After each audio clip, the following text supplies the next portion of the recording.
myself. Can anybody hear that? Okay, sorry. All right. What I was trying to say was, in 2020, when Bernie ran here, the energy was palpable. We had a clear enemy, and we were fired up, and we won Nevada. This today is the start of the 2028 campaign, 2026 first, but the reality is we have to get back to that moment where we putting everything aside and focused on the issue, which is getting rid of the most evil person in the world.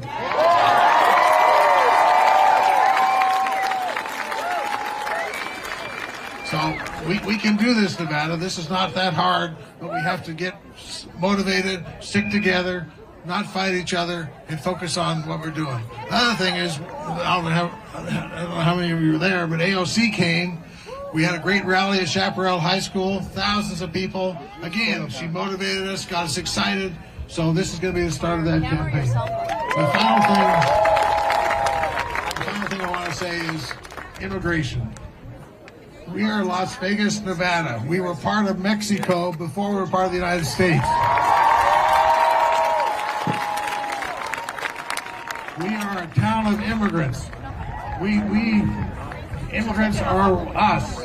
You know, the people that do the work, the people that go to school, everybody are from somewhere else. So we can't let somebody be terrorized. We can't let people be worried about them. We have to support them, stand behind them, talk about them, and make sure that everybody feels welcome in Las Vegas, Nevada.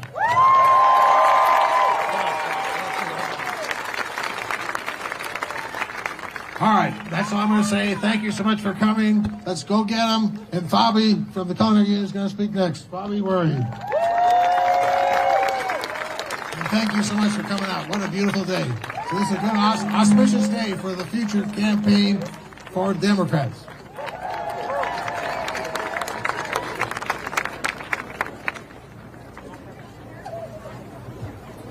Good afternoon, everyone. My name is Fabiola Zavala, and I am a guest room attendant on the Las Vegas Strip Culinary Union member for the past 8 years, and I'm here to represent 226 here today.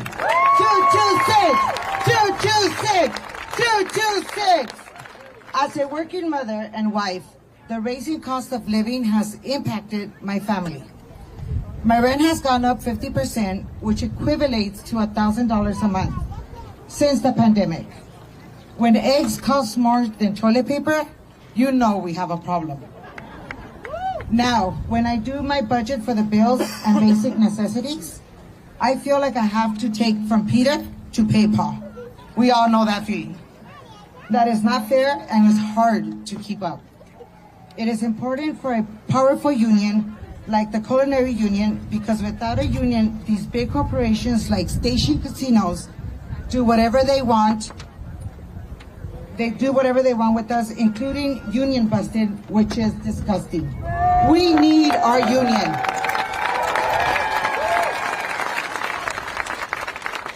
With the Culinary Union, I am able to have the best health care, a voice on the job, which we know that feels good, fair wages, job security, and unity.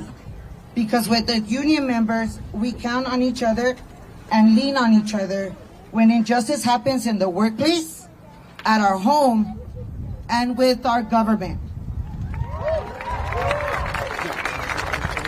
It is an honor to be standing up here speaking before Bernie Sanders, Congresswoman Alexandria Ocasio-Cortez, and our very own Congressman Steve Horsford.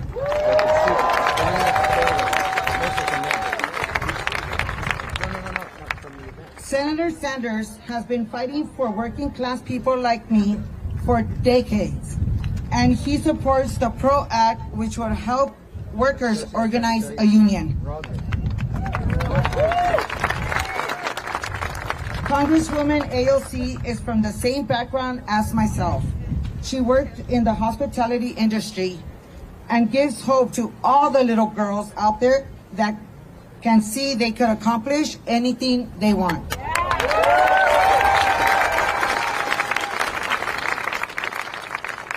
Congressman Steve Horsford is a champion for Nevadans. And in his strong no tax on tips, which is important for everybody that works in the industry, will help many families and hold corporations accountable. We need to keep strong fighters like them in Congress. They stand up to the chaos, they fight for us, and most importantly, they deliver for us. It is my pleasure to introduce our very own Congressman Stephen Horsford.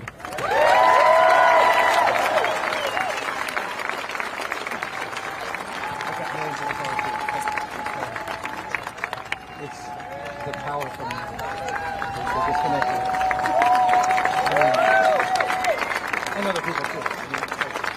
Who's driving this car? Hello, everybody!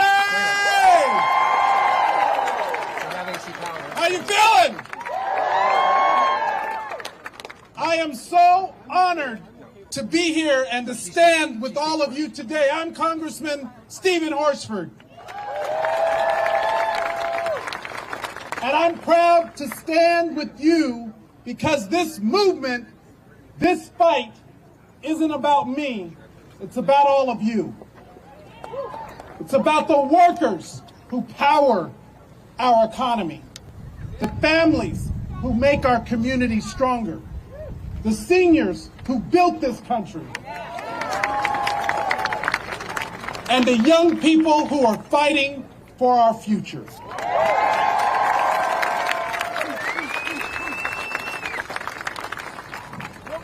I agree with you. You deserve a government that fights for you. But right now, what do we have? We have a president who cares more about buying Greenland than making life affordable for everyday people. Instead of lowering grocery costs, he's too busy handing over your tax records to Elon Musk. Instead of making life easier for parents, he's firing the people who inspect your baby food. Instead of helping you buy a home, he's letting corporate landlords price you out. That's not leadership. That's selling out the American people. But here's the thing. We're not gonna let them get away with it, are we? Look, I take this fight personally. I grew up here. I'm a son of an immigrant. My mother came to the United States from Trinidad when she was 12 years old. Like so many of the constituents that I represent, I know what it's like to have a broken system not work for you. I lost my father to gun violence when I was 19 years old. He was shot and killed while working at a local convenience store. I know what it's like when families are struggling to get ahead. And I know how much harder it gets when politicians put their rich friends ahead of working people. And right now, Republicans want to slash $880 billion from Medicaid. That's not cutting waste, it's cutting people's lifelines. 1 in 3 Nevadans could lose their health care. Seniors would be forced to ration medicine. Families would be left without nowhere to turn. And while they're cutting your health care, they're also gutting your children's education. They're lashing out and slashing public school funding. But guess what's safe? The tax breaks for elite private schools. Well, we say hell no. I had the opportunity to run Nevada's largest training center. I've spent my entire career helping people get the education and the skills that they need to build a better future for themselves and their family. I've always been on your side. That's why I'm fighting to protect our public schools, our teachers, and our students. And it's why I'm proud to stand with Senator Bernie Sanders who has spent his life fighting for working people, for health care as a human right, and for an education system that works for everyone, not just the wealthy few. Now, you know Bernie has been on the ground here in Nevada many, many times, organizing with the workers, standing with unions, and proving that when people come together in coalition, we win.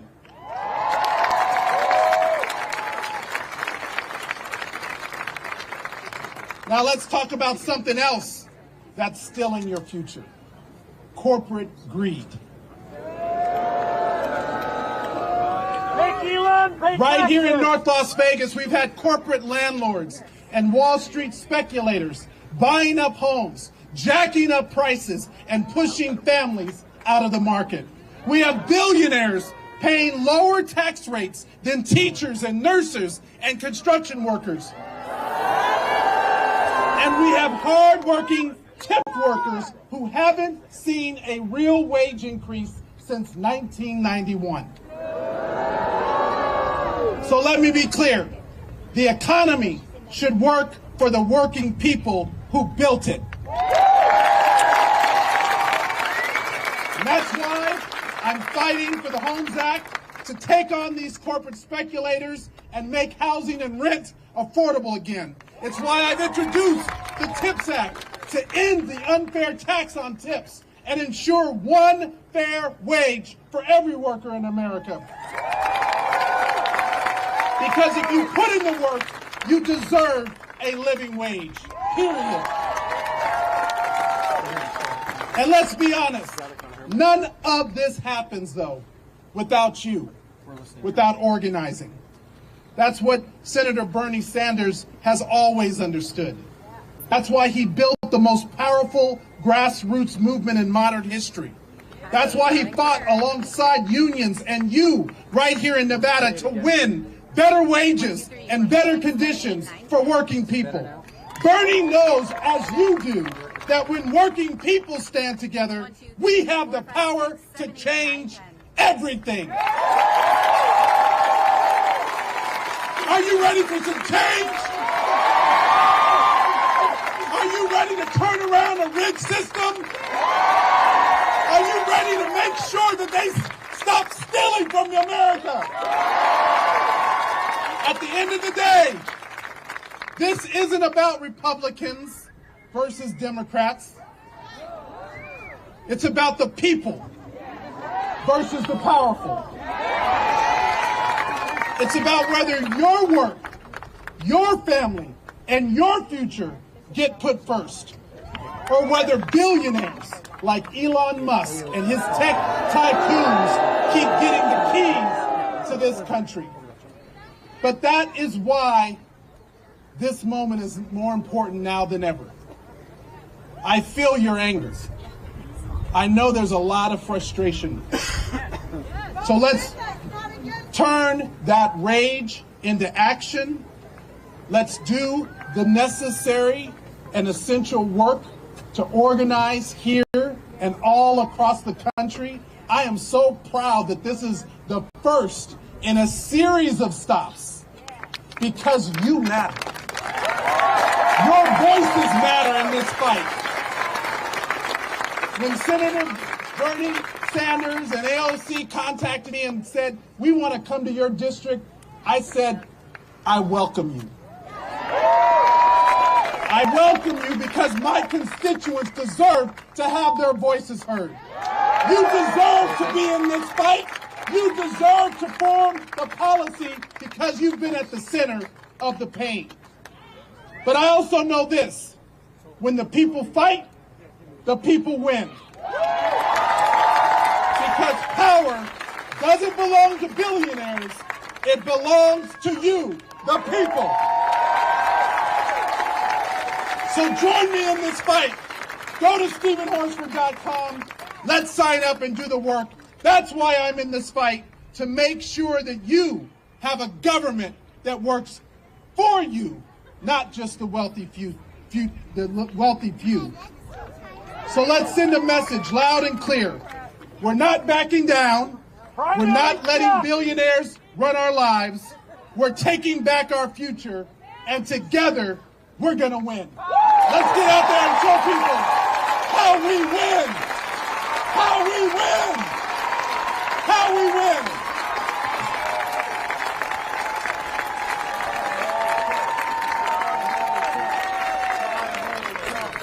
Primary Chuck, Primary Chuck, Primary Chuck, Primary Chuck, Primary Chuck, Primary Chuck, Primary Chuck, Primary Chuck, Primary Chuck, Primary Chuck, Primary Chuck.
Really short cable.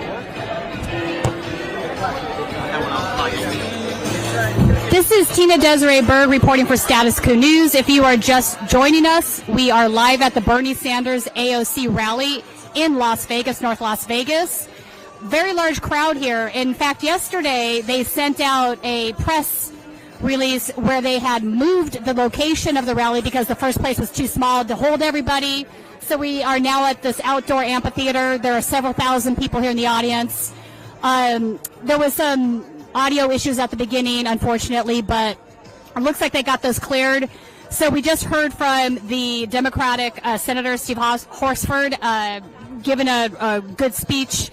Next up, I believe we're going to be hearing from AOC, but we are going to be trying to do some interviews after this as well with some of the progressive caucus members here. So stay tuned, and if you're not a member, consider joining Status Coup. For $5 a month, you would be funding our on-the-ground reporting. As you know, we do like to get out there in the world. We like to travel and cover various things, whether it's the UAW strike, whether it's Bernie Sanders rallies, whether it's environmental problems in Detroit, Moss Landing recently, Cop City in Atlanta, but it is your membership that funds our journalism. So please consider joining for $5 either on YouTube or on our website.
Talking about a revolution sounds. Don't you know? Talking about a revolution sounds. While they're standing in welfare lines, crying at the doorsteps of those armies of salvation, wasting time in the armored lines, sitting around waiting for a promotion. Don't you know? Talking about a revolution sounds. We're gonna rise up, get there, yeah. We're gonna rise up, take what's there.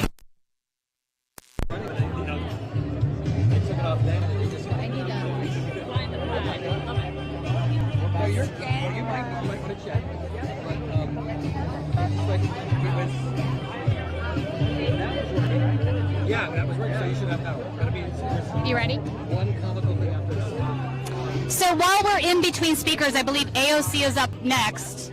Hang on, sorry. I don't want. We're just doing a quick interview here. When's your next? I'm here with Victor. Victor is a volunteer on the Bernie Sanders campaign. You are local here in Vegas. Tell me a little bit about why you support Bernie Sanders and you're here volunteering today.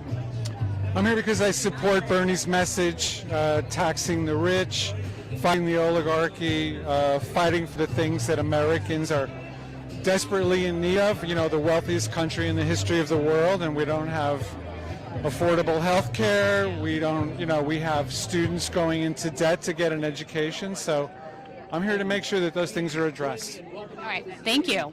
Congresswoman Alexandria.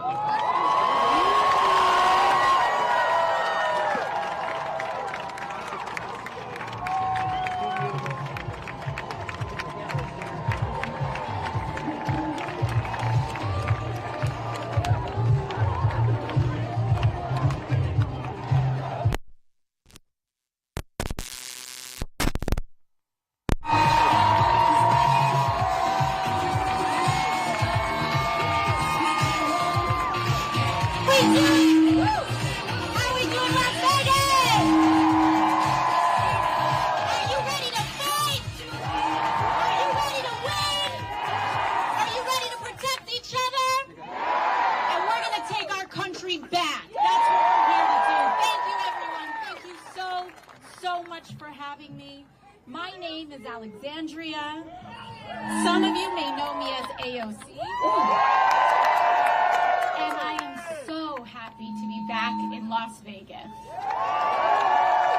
You know, my home is a ways from here, but in truth, the distance between us is a lot shorter than we think. Or even that we're told. And I want to thank each and every one of you for making the effort to be here today. Thank you all so much. I know a lot of you have had to make lots of plans and carpool and figure out how you're going to get here. It's not easy. And we don't, pardon? Louder, okay. Okay, thank you. People in the back, thank you for helping me. Is that good? All right, thank you. And I have to tell you, thank you, Nevada, because there's so many more people here than we even anticipated. We are at capacity today. And how many of you, how many of you here, is this your first political rally? Let's give them a big round of applause. Thank you all so much for getting in the game. And I want to thank, who here is also getting in the game after not being as involved in politics, not knowing so much, who feel called and compelled? Thank you. Welcome, welcome. And I want to be the first to say, I don't care who you voted for in the past. You may have voted for Donald Trump in the past. You may have voted for Kamala Harris in the past. You may have not voted at all in the past. But I want you to know that, but you are here, regardless of all of that. You are here today. And I want to thank you for that. In fact, we're all here together because we share in the frustration and the heartache that comes from watching those in power actively tear down or refuse to fight for everyday working Americans like us. And we are here together because an extreme concentration of power and corruption is taking over this country like never before. But we are also here today because we know that a better world is possible. But to get there, we need to be honest about where we are. Because we are witnessing an oligarchy in America. And that is when those with the most economic, political, and technological power destroy the public good to enrich themselves while millions of Americans pay the price. And we are at a point where the wealthiest people in the world, like Elon Musk, and all the Republicans enabling him, are turning to loot what is left of Medicaid, Medicare, and Social Security to bankroll even deeper tax cuts and sweetheart contracts for themselves, their fellow billionaires, and their corporations. And our political system right now is ill-prepared for this abuse of power. In fact, our political system enables it, starting with the role of money in politics. But I am here to remind you that we are not powerless in this moment. People are starting to put the pieces together. And ironically, the most divisive forces in our country are actually starting to bring more of us together. And that is important because the billionaire and the elite class derives their power from dividing working people apart along lines of left or right, race and gender, creed and culture. They will throw every label and judgment and cultural debate at us in the book to keep us distracted and from realizing that the only division that is truly hurting our country the most is the endless greed by those at the very, very top at the cost of everyone else. And that is why it has always been up to us, the working class of America. Our power comes from remaining focused, together, and building a movement where there is a place for everyone. For all the big talk that Republicans and the Trump administration like to flap about working people, if you actually listen carefully, every once in a while they let the mask slip about what they actually think about us. You know, just last week, President Trump's lawyer, her name is Alina Habba, she went on television, and when she actually had to be faced with explaining her job, and when she actually had to be faced with doing her job, this is what she had to say. Quote, what intellectual thought? And she was asked about me. Quote, what intellectual thought? You were in a bar. You were in a bar, AOC, and not to have a drink, but to serve one. And I want you all to understand, I don't care what this woman says about me, but I could give a damn. But I want you to understand that she isn't just talking about me here. She's talking about you. She's talking about all of us. Because the entire job of the president's lawyer is to speak for him. Trump hired her to speak for him. So imagine what it means for our country that the president's own lawyer cannot even conceive of a working class person being intelligent simply because of the job that they have. This woman could not even recognize the American dream if it was fed to her on a silver spoon.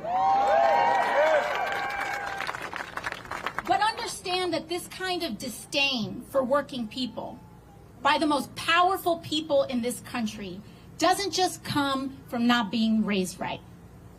It's a shorthand for Elon Musk and Donald Trump's entire political agenda and a certain ugly kind of politics, lying to and screwing over working people so that they can steal from our health care and Social Security and veterans care to pay for tax cuts for the wealthiest and bailouts for their crypto billionaire friends.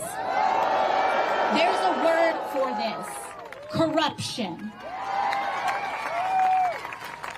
And seeing all of this stack up, how overwhelming and brazen and selfish this all is, and the constant barrage of headlines and phone notifications pinging all day long, it's enough to make even the best of us give up. It's enough to make anyone want to give in to despair. And trust me, I get it. And that is by design. That is by design. Because when the system is stacked against you, it's hard to feel like anything you do matters. It's hard to feel like we matter in this democracy. And it is easier to give in to despair. And I can tell you, for a while there, when I was working as a waitress, years never being able to get ahead, I felt that way too. I tried to stop caring. I tried to just keep my head down and work my shifts and accept that this is just how things are. But that is no way to live. It's no way to live. And what I do know is that the working class does not have to live like this. In fact, we cannot live like this. And Donald Trump sees the immense pressure that working people are under. But his answer is to create an America where every man is for themselves. Now that he's in power, we can see it clear as day. He's handed the keys to Elon Musk and is selling this country for parts to the richest people on the planet for a kickback. And in exchange, they will bankroll his campaigns and those of his allies. They scratch his back, he scratches theirs, and the rest of us are left behind. And the clever thing is that the clever thing that these guys sell is making people like you and me think that we're just one step away from being in that club too. Grindset mindset, right? Except their spoils are not earned. They are not working for these billions. They are stealing these billions. Just look at what Elon Musk and Donald Trump are doing to our health care, our veterans benefits, and Social Security. In order to pay for even more tax cuts for billionaires, they are slashing the programs that we have spent a lifetime paying into. And mind you, even if you aren't on Medicaid or Medicare, it raises your private insurance costs too. So every single House Republican voted to cut Medicaid. And now they're all scared. They're saying, we didn't say that. We didn't do that. Also, let me tell you something. If I ask you, let me see. Do we have a kid around here? Okay, can I ask your son a question? Very simple question. What is 10 minus 4? I didn't say 6. I didn't say 6. That's what Republicans are doing with this budget. And what's your name? Bryce? Bryce's life depends on Medicaid. And all of us are here for Bryce, aren't we? That's what this is all about. That's what we're here for. We're here for Bryce. We're here for Bryce's mom. We're here for you. We're here for me. Because at some point, every one of us is going to need help. Every one of us. There's not some other people or every one of us. And that's what community is about. And in order to pay for even more of those tax cuts for billionaires, they're slashing programs like the Medicaid that Bryce relies on. And every single Republican voted for it. You see, these budgets aren't just fights about numbers. They are fights over our values that define us as a country. Medicare, Medicaid, and Social Security were promises that we as a people have made to each other about what kind of country we are and who we are. It's not handed down from a politician or a billionaire. This is about the promises we make to each other.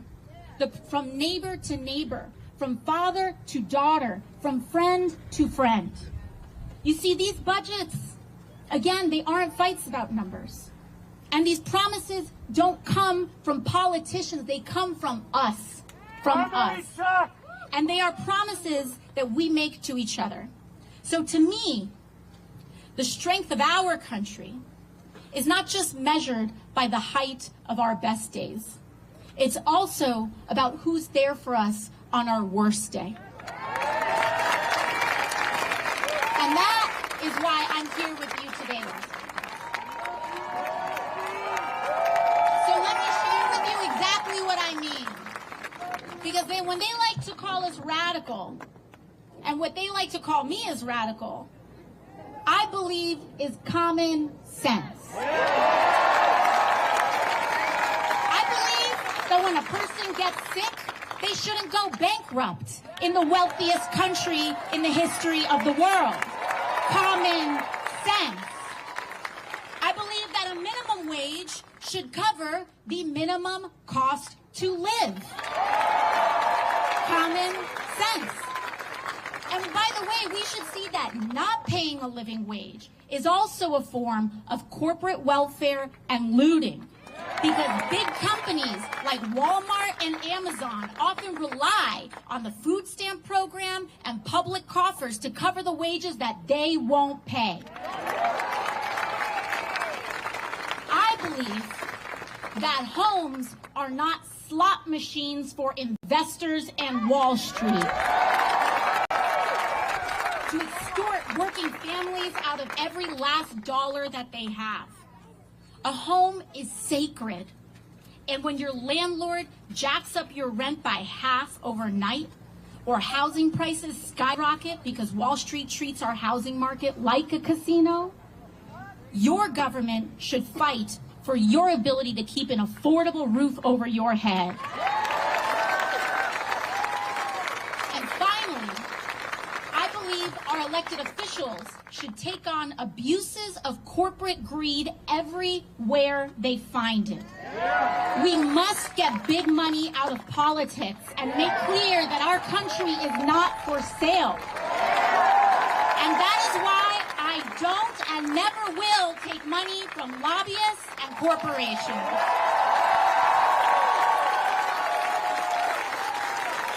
You know, Fox News and the right wing will have you believe that these American values are something out of the Communist Manifesto.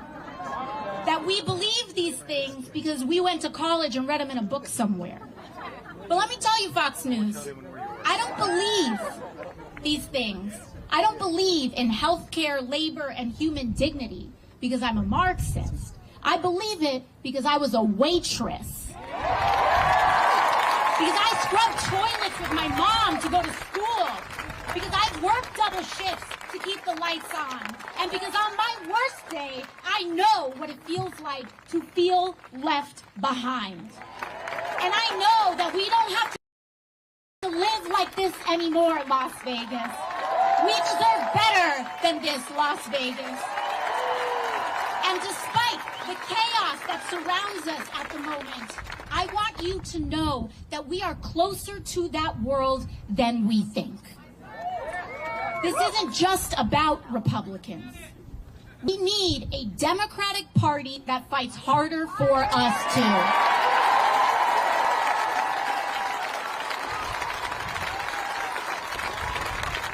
But what that means is that we as a community, must choose and vote for Democrats and elected officials who know how to stand for the working class.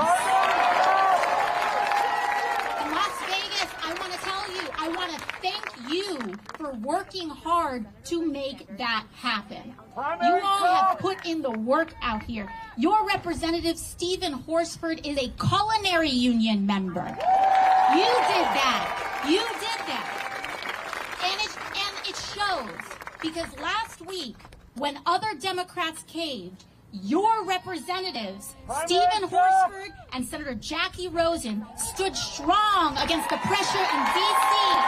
and voted against the Republican spending bill that cuts billions from programs for the working class and for our veterans exposed to burn pits. Representative Susie Lee and every Nevada House Democrat voted no too. So I want to thank you. Your state is pulling its weight out here.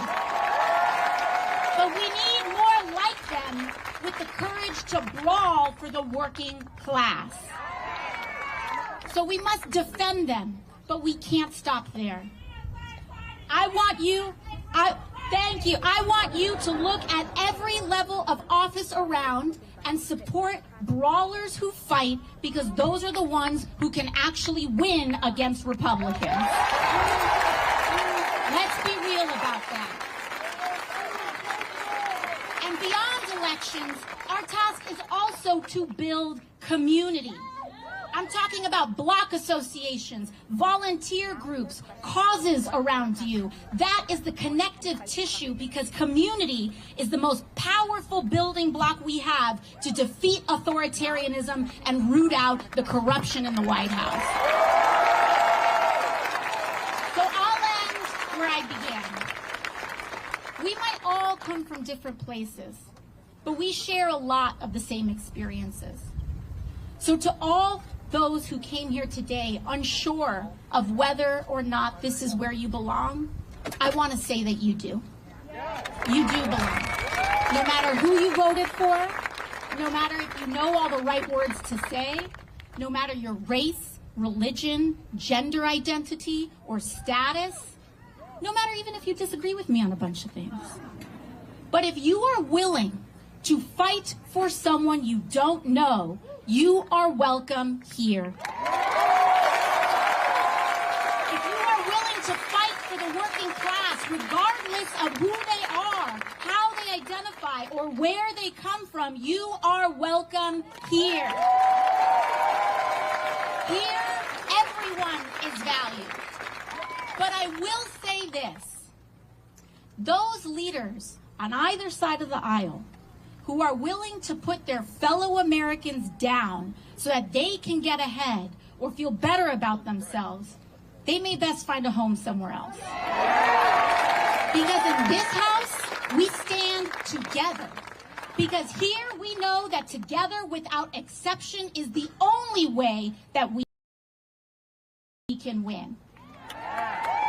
So no matter how you identify or what you believe, especially out here, if you're a trans kid or a family of a trans kid, an LGBT family, we can't throw you under the bus and out of the room. In fact, we can't win without you. And I want you to know that the world needs you. And I hope you see this movement. It's not about partisan labels or purity tests. It's about class solidarity. The thousands of people who came out here today to stand here together and say our lives deserve dignity and our work deserves respect. No matter who we are or where we come from. And we are here to make a sacred promise to each other and to kids like Bryce. And that promise is to take care of each other on our worst days and to share in the successes of our best. And it's my honor today to introduce someone to you who spent his life trying to bring us together. Because together, we will win guaranteed health care for every American. Together, we will win living wages for all. we will win a better future and we will win a better world. And this person has given voice not only to our frustrations, but also to our vision and the promises, and speaks to the best America that we can be. And that man is Senator Bernie Sanders. So come on up, Bernie.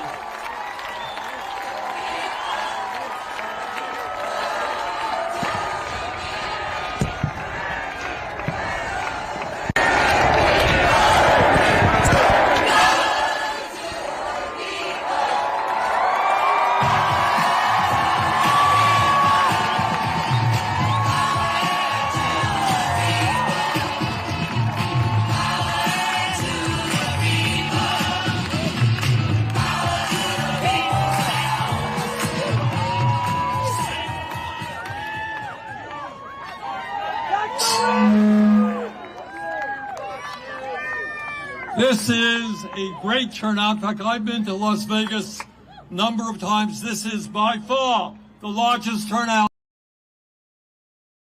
Thank you very much. I want to thank Alexandria for being here with us. You know, she mentioned when she was a kid, she cleaned houses with her mom in order to help pay the family bills. She has not forgotten where she came from. And I want to thank Steve Horsford, who worked for the Culinary Workers Union, former chairman of the Black Caucus, and doing a great job in the Congress. Steve, thanks very much for what you're doing. So why are Alexandria and I here in Las Vegas, and we're heading to Colorado, and we're heading to Arizona? We're doing that because this country faces enormous crises. And how we respond to these crises today will impact not only our lives, but the lives of our kids, future generations, and in terms of climate change, the very well-being of the planet. And so today we are here to say very loudly and clearly, no, we will not accept an oligarchic form of society where a handful of billionaires run the government.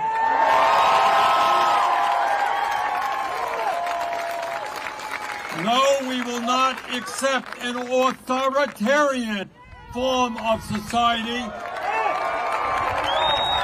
with a president who undermines the Constitution every day and is working aggressively to take away our freedom of speech and freedom of assembly. No, we will not accept a society of massive economic inequalities where the very rich are becoming much richer while working families across the country struggle to put food on the table. And what we're saying today, as clearly as we can, that in the richest country in the history of the world, we demand and will achieve an economy and a government that works for all of us, not just the 1%.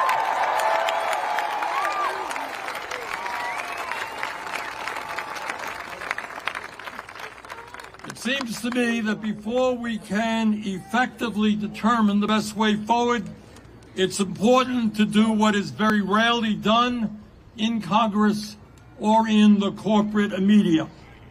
And that is to have a frank discussion about the economic and political realities facing our country. So let's do something really radical. You ready? Yeah. Let's tell the truth.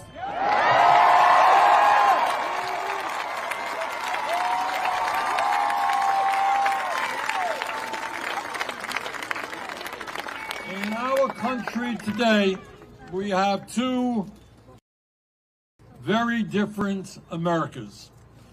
In one of those Americas, The wealthiest people have never, ever in the history of our country had it so good. People on top are doing extraordinarily well today. We have more income and wealth inequality in our country than we have ever had. The three wealthiest people in America, Mr. Musk, Mr. Bezos, Mr. Zuckerberg. You know those guys. Those three people alone own more wealth than the bottom half of American society, 170 million people. Three people, 170 million people. The top 1% now owns more wealth than the bottom 90%. And CEOs of major corporations now make 300 times what their average workers make.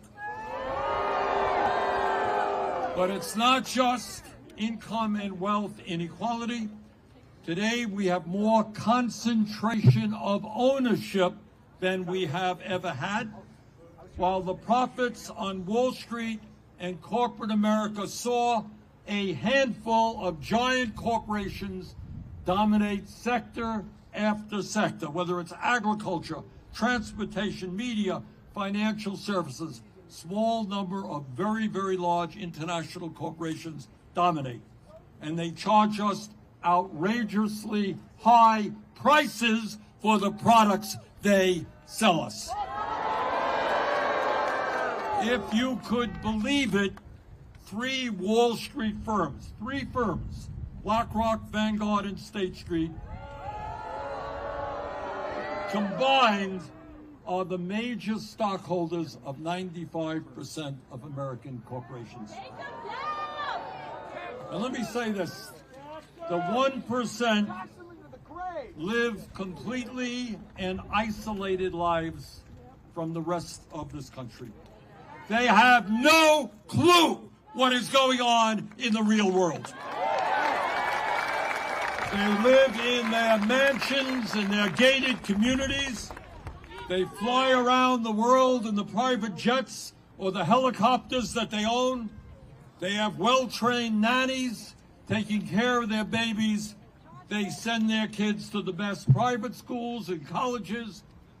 Sometimes they take vacations, not in a Motel 6, not in a national park, but in their very own islands that they own.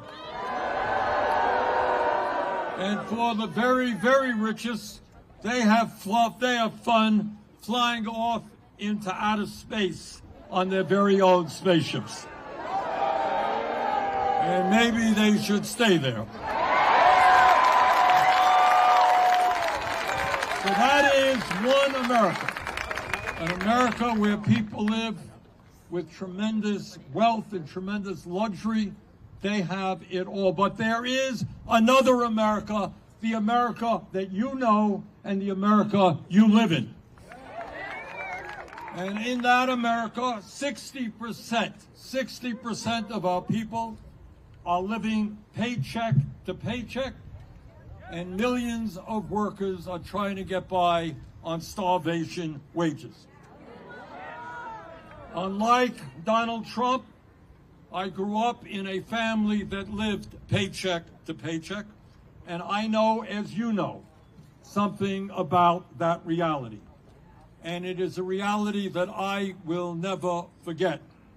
And I have a feeling as I look out at you today that many of you know that reality. Now here's something that we don't talk about too much. What does it mean? What does it mean to live paycheck to paycheck? Tell me, what does it mean? Robbing Peter to pay Paul.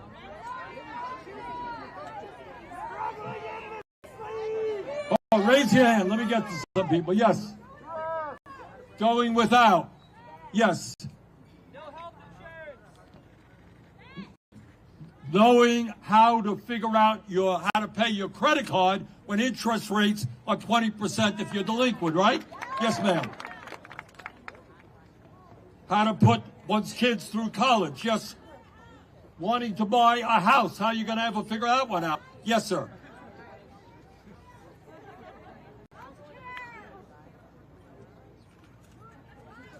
Paying whether or not you're going to buy your prescription drugs or do you pay your rent? Yes, sir.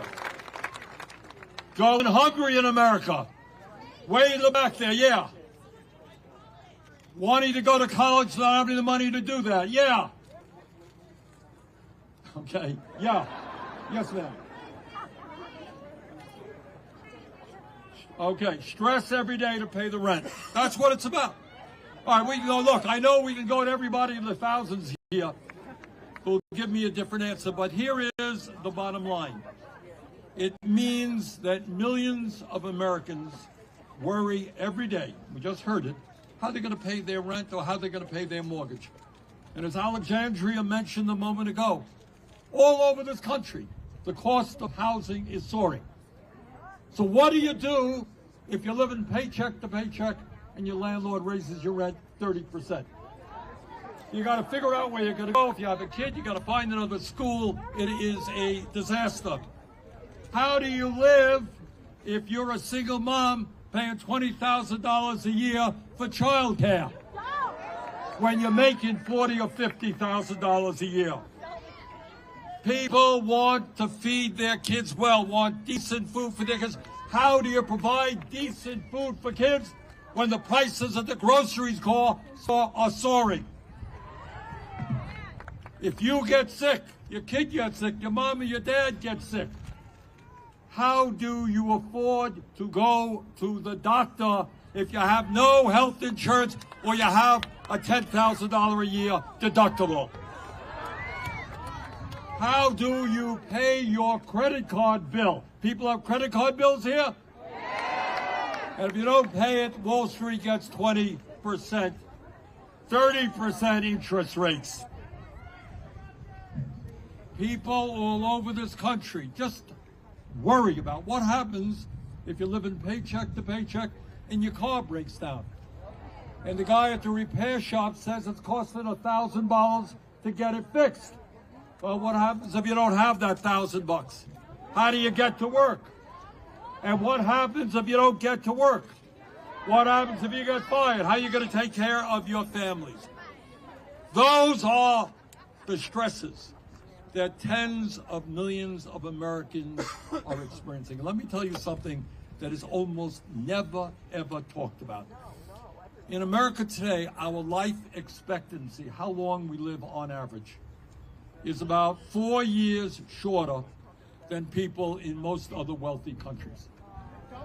But what is even more embarrassing is that working class Americans are living 7 years shorter lives than the wealthy.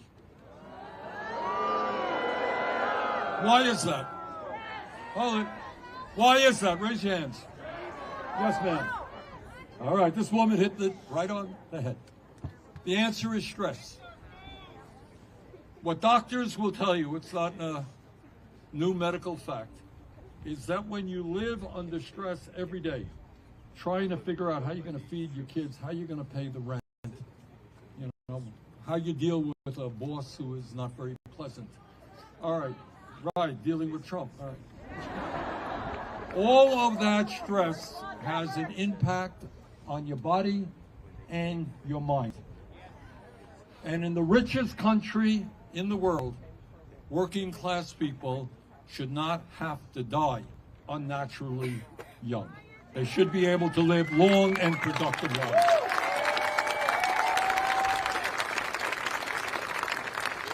The issue that we're dealing with in America now is not just income and wealth inequality, and it's not just the stress that working people are feeling.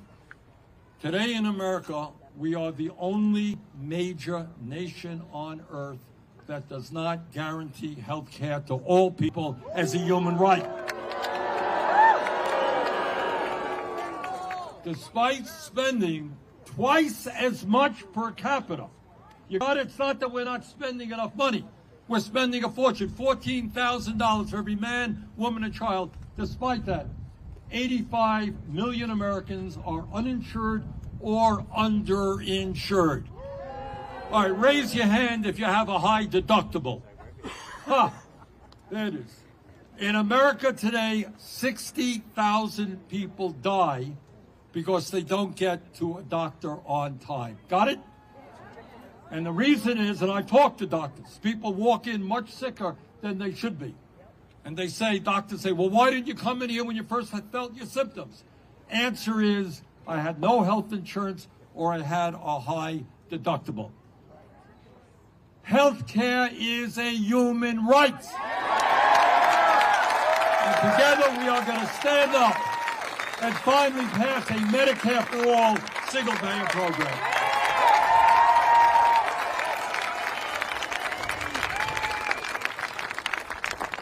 Today, because of the greed of the pharmaceutical industry, anybody here having a hard time paying for prescription drugs?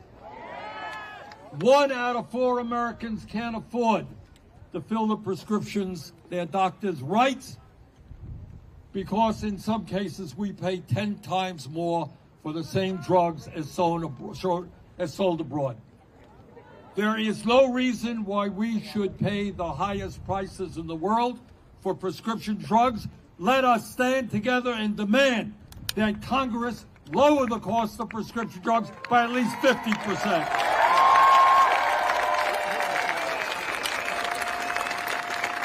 All over this country, we've got a housing crisis. Got a housing crisis here in Las Vegas? It's not just that we have 800,000 people who are homeless. That's bad enough. But you got 20 million people in America paying 50% of their limited incomes for housing. We got an education crisis, child care, dysfunctional. Very expensive. The workers there make low wages. Public education doesn't have enough money to attract the teachers that we need. And millions of young people are struggling to figure out how they are going to get a higher education. And in terms of climate change, we now embarrassingly have a president who believes that climate change is a hoax, which means that we're going to fall further and further behind in trying to save the planet. So why is all of this stuff happening? Why are we the only country that doesn't guarantee health care? Why are the rich getting richer and working people struggling? Boy, it's a smart audience. You got it. You know, we all know, it's true in Vermont, and I'm sure it's true here. We all know people who are dealing with addiction, right? Drug addiction is a horrendous problem. I think we lost 100,000 people because of drug overdoses. We know people who are alcoholic, who need more and more to drink. We know people who can't control themselves with food or tobacco. But I will tell you that the worst addiction in this country today is the greed of the oligarchy.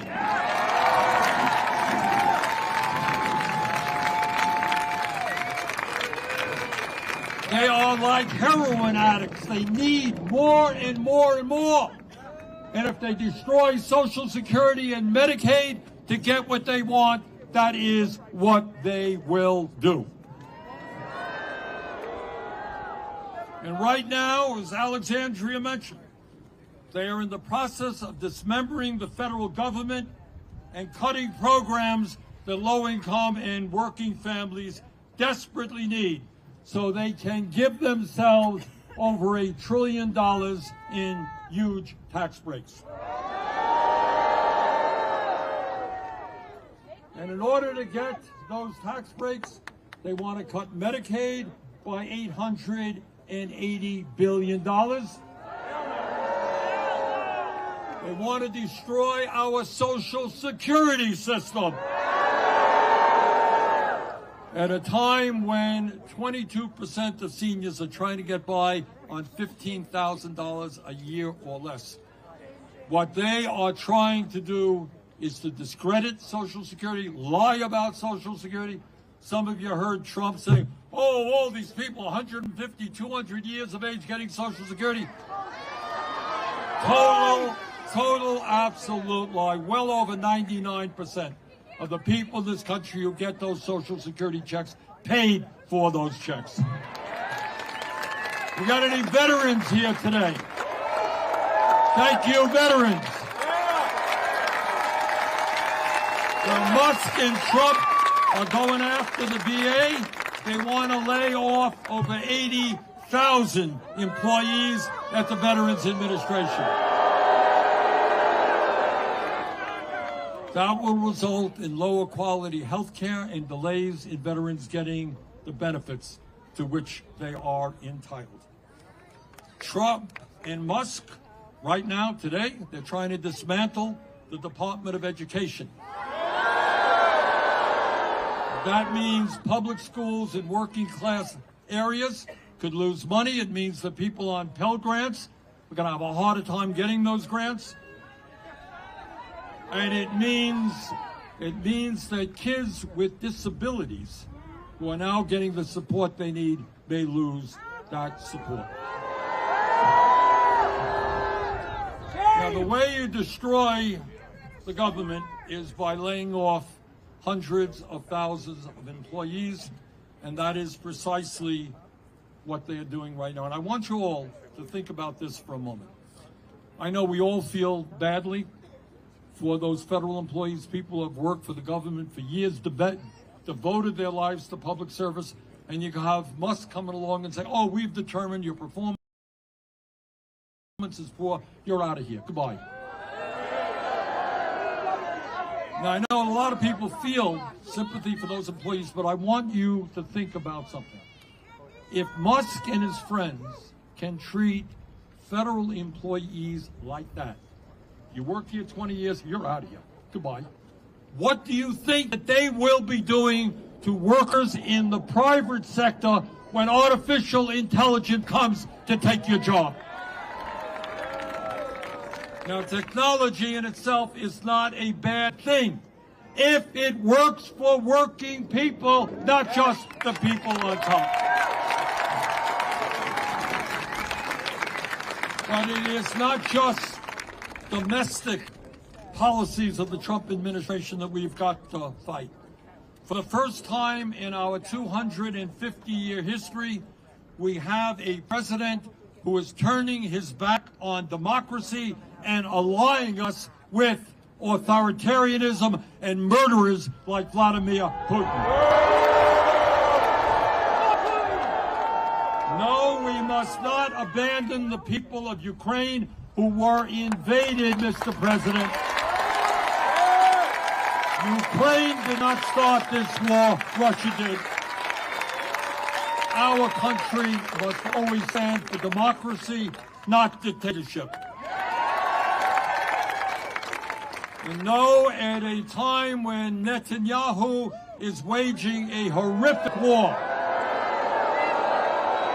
against the Palestinian people, our government must not provide another nickel to that murderous government.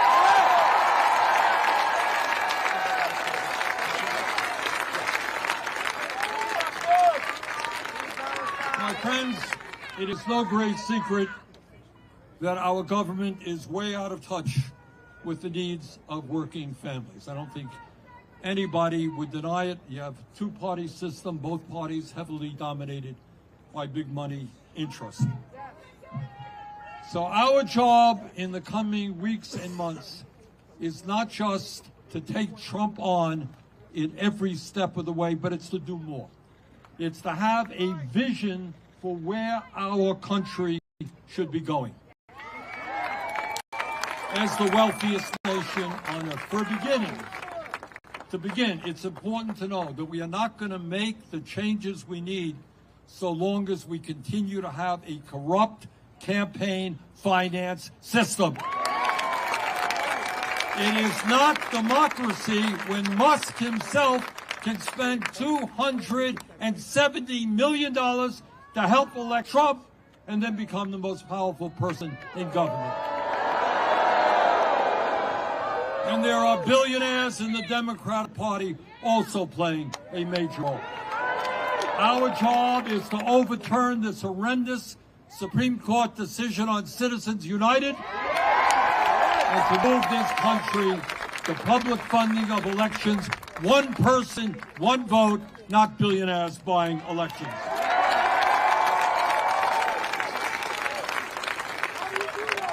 No, we should not be giving huge tax breaks to billionaires. On the contrary, we've got to demand that they start paying their fair share of taxes. No.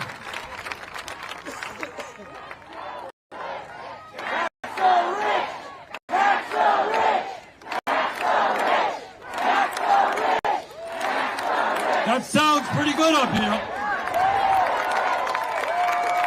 And while we're at it, we cannot maintain a federal minimum wage of $7.25 an hour. Got to raise that minimum wage to a living wage, at least $17 an hour. And we, all over this country, workers know that if you want decent wages and benefits and working conditions, you got to join a union. But all over this country, corporations are making it harder and harder for workers to join unions. And that's why we need to pass legislation that I just introduced called the PRO Act, that penalizes any employer that acts illegally when workers are trying to form a union.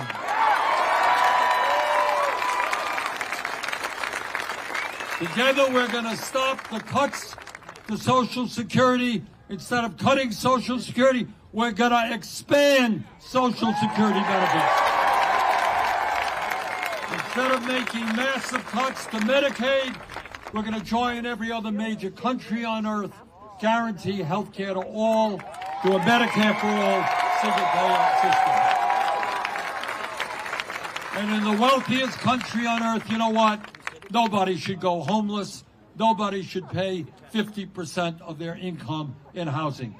We can create millions of jobs by building 4 million units of low-income and affordable housing and stopping corporate landlords from jacking up rent prices. I grew up in a rent-controlled apartment. Seems to me that's a pretty good idea. And in a competitive global economy, we need the best educated workforce in the world. All of our young people must have the ability to get a higher education by making public colleges and universities and trade schools and universities tuition free.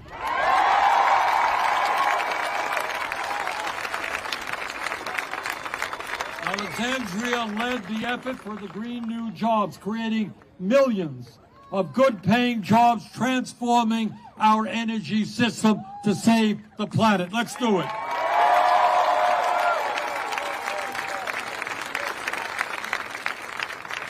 Now, I know that there are a lot of people here in Las Vegas and around the country who are feeling despair and anxiety about what's happening in D.C.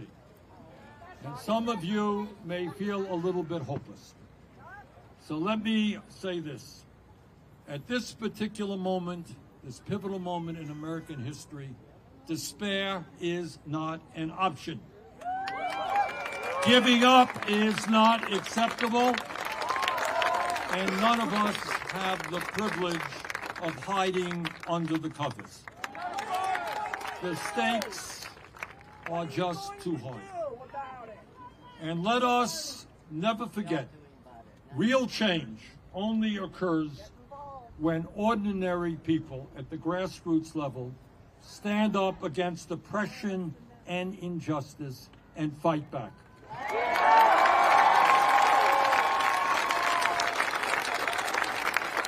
That is the history of our country from way back when.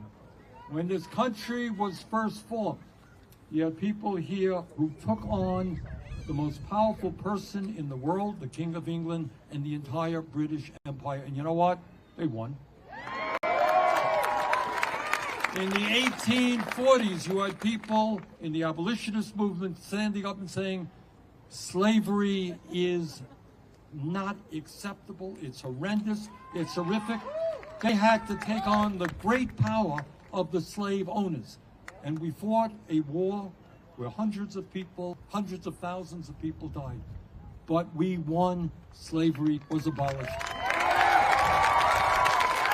In the early part of our century, workers who were overworked and underpaid demanded to form unions. Some of them were killed, they were fired, they were beaten. But they stood up for the trade union movement, and they won and helped create the American middle class. In the 1930s, we had a depression. 25% of America was unemployed. But people stood up, elected a great president, Franklin Delano Roosevelt, transformed the government, and we managed to end the depression. In 1941, this country was attacked at Pearl Harbor. Our military was weak. We had to fight a war on two fronts. Yet, because the nation came together and we produced the planes, the guns, the tanks that we needed in 2.5 years, that war was essentially won. So what I am saying to you is that this is not the first time we have faced crises. And what I believe from the bottom of my heart is the American people do not want to see a handful of billionaires running this country. The American people understand that in democracy, we criticize each other, we have free elections, and we're not, like Donald Trump, too cowardly to accept criticism. American people do not want to move us toward an authoritarian society. The American people understand that there's something very wrong today when so few have so much and so many have so little. So my view is that while I am not a mathematician, I do know that 99% is a hell of a lot bigger number than 1%.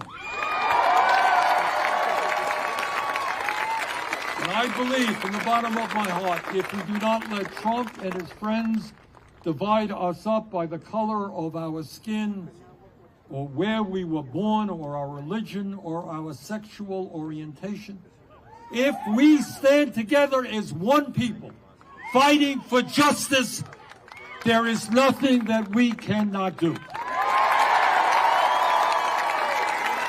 Trust me, I work in Washington and I know the power of the oligarchs. They are very powerful.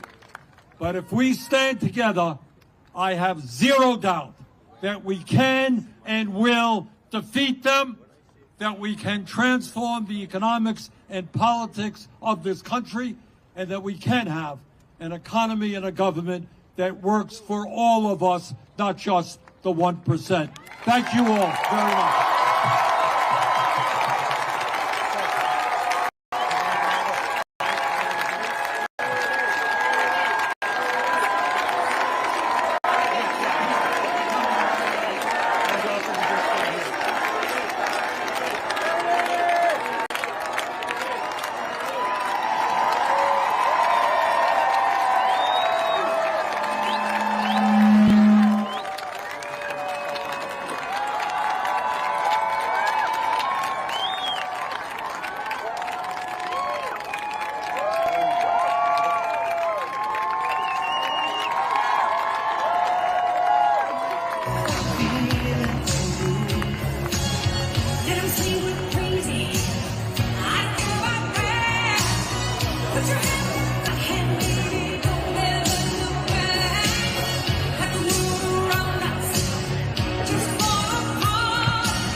Can you hear me okay? Testing. It's good? All right. Hey, everybody. If you're just tuning in, we are live on the ground at the Bernie Sanders AOC rally in Las Vegas. A lot of themes that were going on today centered around income inequality, how the working class is getting short-shifted, how that needs to be addressed, which has been a common theme with Bernie Sanders for decades. Just so everybody knows, Nick is going to be switching the camera over. Please stick with us. We're going to be doing some interviews in a minute. So I'm just going to talk while Nick pulls that camera down. He'll bring it over. We're going to talk to you guys here live on the ground. I'm going to stay live on the ground as long as we have people to interview. But I want to address something that I thought was unique to what we heard today that we're not hearing from the rest of the Democratic Party. And that is that there is an area of unity that we can have with Republican voters. But that area of unity isn't with throwing marginalized groups under the bus. Fighting for things like trans rights, fighting against racism should be non-negotiable. And we can do that and still find a bridge with Republican voters over income issues. I think that's a little bit different than what we've heard from the more mainline establishment Democrats in the past. I think during the Harris campaign, one of the things you heard was that, I'm going to have Liz Cheney on the stage with me. I'm going to put a Republican in the cabinet, even though they're weirdos. We're going to continue to have superdelegates and DNC members that are corporate lobbyists, things like that. So, are we good on the camera over here now? Hang on. Hang with us, everybody. We're good. All right. So, first of all, introduce yourselves to me. You've been here at the rally all day. I'm John Paul. I'm from Las Vegas, school teacher. Okay. I'm Jessica Rosenfeld from Summerlin area. Oh. So, Summerlin's a little bit of a suburb just to the south here, right? Right. About 20 minutes or so. Okay. You're a school teacher, so I want to ask you something right off the bat. Trump just signed an executive order this morning to completely destroy the Department of Education. I think this is an important conversation because what he just did is not legal. It's unconstitutional. We know that. But I think the end game here isn't just like trying to get rid of egalitarian DIE principles inside. I think it has to do with privatization of our school system. One of the arguments that the school voucher system has used is that it makes it more affordable and cheaper for the government. We now know that's false. Arizona is a prime example. They privatized a bunch of their schools and are deeply in the hole now and cannot fund things. As a teacher, what are your thoughts on that? Well, the Department of Education, I don't think America realizes what it does. I think they believe they just do testing, that there's a whole lot more, whether it be special education. I think 12% of all the financing for American education comes from the federal government, and we're on the limits now. It's going to kill it. It's going to kill us. It's going to kill. They want to re-educate Americans. Okay. They would like to change the message. Okay. They would like to get rid of the messages they don't like and put the messages they do want in. Okay. So they're silencing. I'm not going to worry about that. There's messages they want to put forward that are not what we've taught in America for decades. So you're saying the bigger issue here might be more nefarious messaging, maybe propagandizing kids, not just the money part. Yeah, I really see it as it's a groundwork effort to change the thinking of young Americans, and as they grow up, they will accept what we think is abnormal to be normal. That's their normalization process. Okay. Yeah, it's a big one. So how did you come to the Bernie Sanders movement? I've been involved with Bernie for a long time.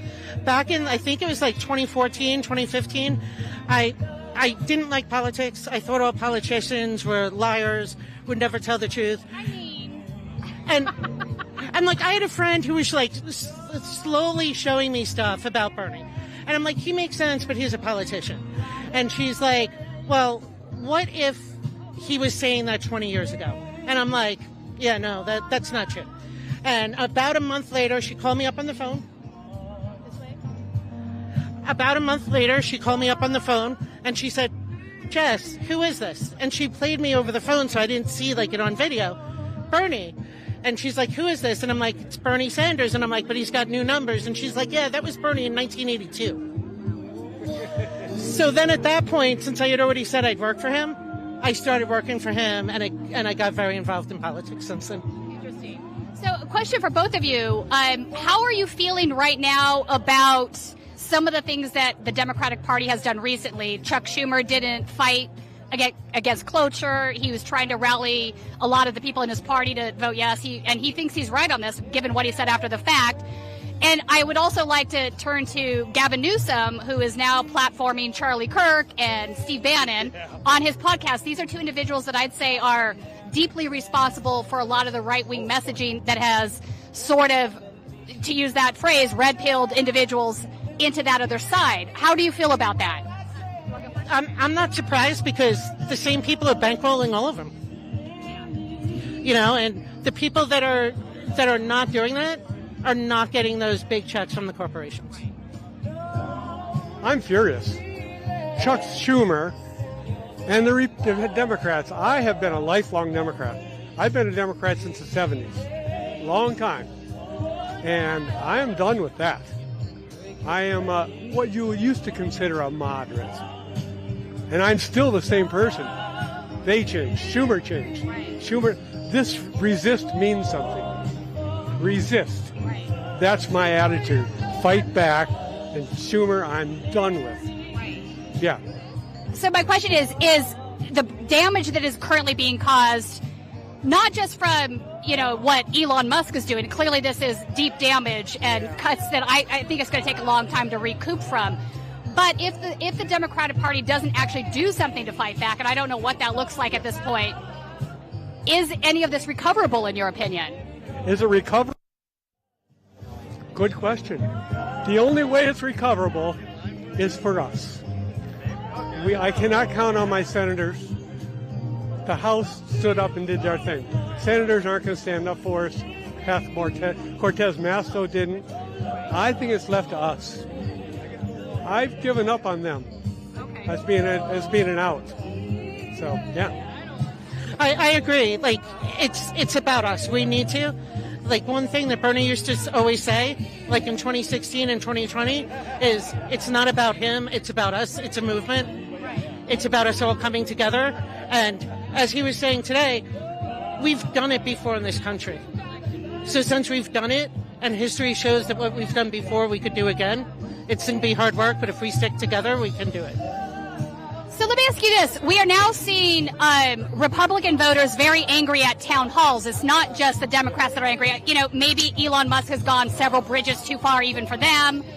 But I do think they're obviously feeling the pain of having some of these federal programs disappearing, being cut. Maybe they have loved ones that are even being deported at this point.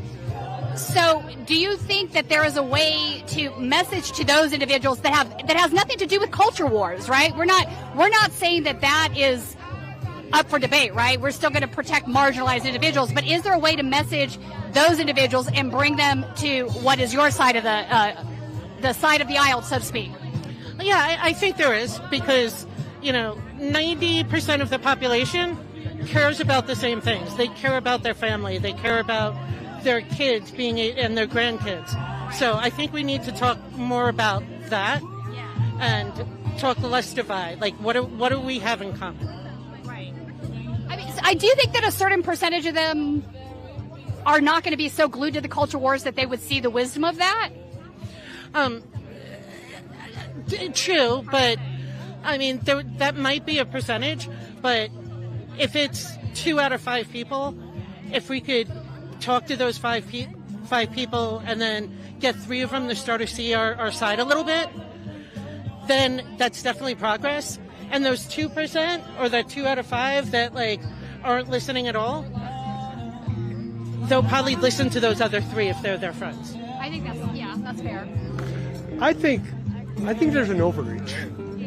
I think Trump overreached. I think Elon's overreached. I've said that for a long time, that they've been overreaching, much like California did in the early 90s, and they went all anti-immigration, and now it's all Democrat. It took a few years, but I feel this is the overreach. I think they're so blind, so unaware of where America is, that they are burying themselves. It may take longer than I want. Got you. So you're saying that there might be some sort of reactionary backfiring that happens, and we sort of course correct? Yeah, I think it's not going to be. I think it's going to be oligarchy. I think it's going to be the money. Yeah. I think that's what's going to be to take him down. I think that overreaching. Yes. Excellent. Any parting thoughts? Resist. Come on, Democrats, step up. Good Lord. I got you. And I'm going to say step up if you're a Democrat or a Republican. I don't care. If you're Green Party, if you're independent, like, we have to fight for the country. And we really have to stop being left, right, left, right. It's for the people. Are you for the people or are you for, like, power? Pick a side and fight. Thank you for talking with me. Thank you. Nick, you want to? So I'm going to introduce you guys to somebody very special. I don't know if you know Judith. Are you Val too? Val. Okay. So Judith Whitmer is here. You know Judith? Okay. I'm going to come to you guys if we can. I know Judith. Do you want to scoot over here? Oh, I'm sorry. All right. So. Yeah, come. So I love that all the activists here know each other. Judith Whitmer, for just some background, is a legend here in Nevada. She was part of the group of progressives that took over the state party apparatus a couple years ago. In response to that, the state party kind of definanced what was happening here. And, you know, that might have had an effect on what happened here with the Harris campaign last go-around because they weren't as financed as they had been in the past. But I'm going to have Judith kind of walk us through a little bit of that and how that led us to the place we are today.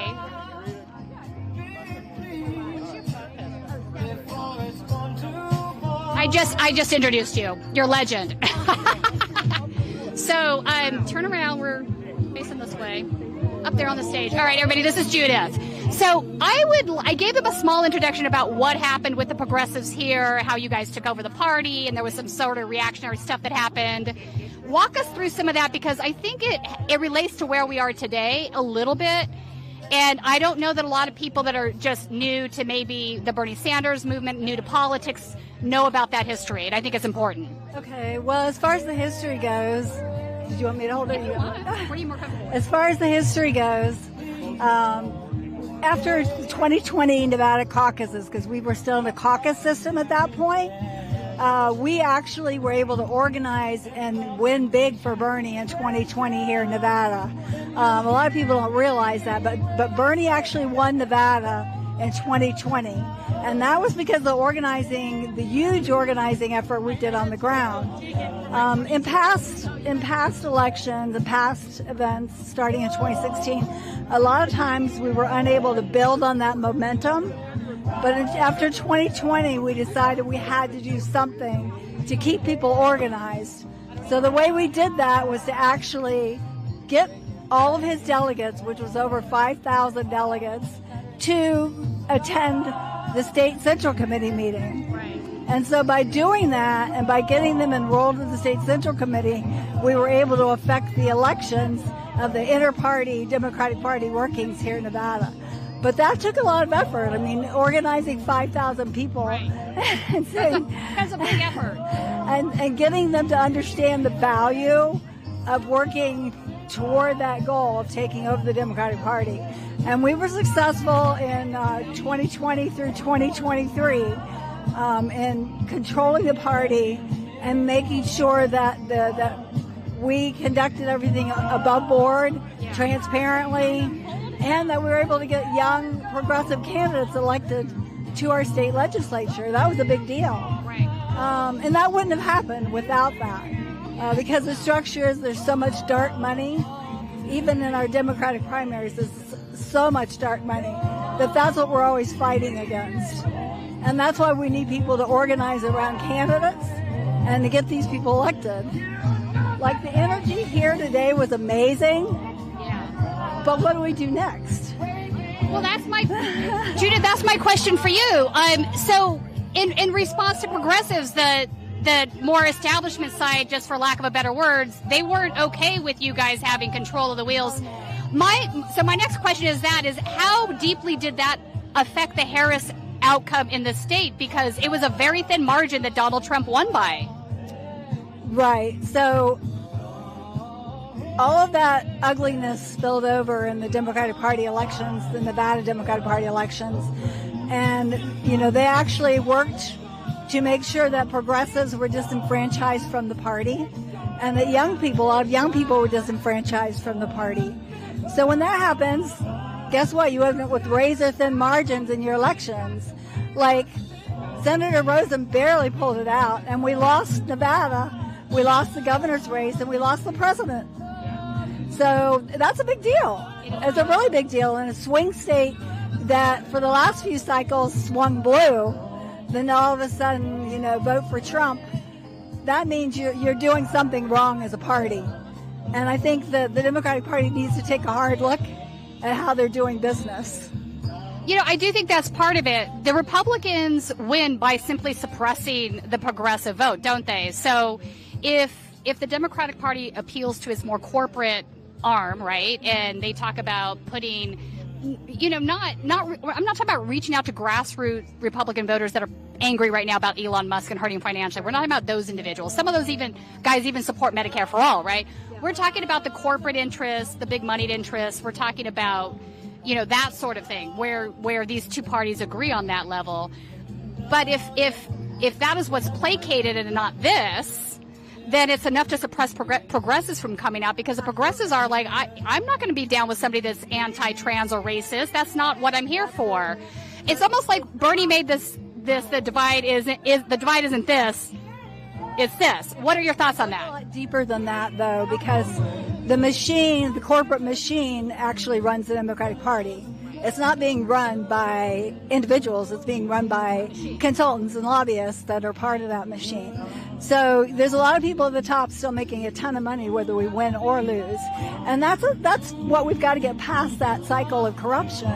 Like, when we have Democratic primaries, people should feel that they have the right to elect their own candidate, not have that choice taken away from them by dark money that comes in and says, okay, we're clearing the field. Only this candidate can run because this candidate has pledged loyalty to the machine. That's what has to stop. And then people will start to feel like they're franchised again to vote. Right now, nonpartisan voters make up the majority of the electorate in Nevada. People can't forget that. The Democratic Party has disenfranchised all those voters, and they're not doing anything to recoup those losses. Like, why aren't we reaching out to nonpartisans? Why aren't we reaching out to small business owners? I mean, it's not just about corporate. Right. In the state, there are a lot of small business owners that the Democratic Party should be engaged with and supporting, as well as our unions. I mean, we have to do that work. It can't just be all one-sided.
It looks like it might connect now. Oh, okay. But you know the problem is that. Yes, are we connected? Okay, hey everybody, we're back. Sorry, we lost our live view stream. I'm not sure what part cut out. We're talking with Judith Whitmer, who is a progressive activist here in the state of Nevada.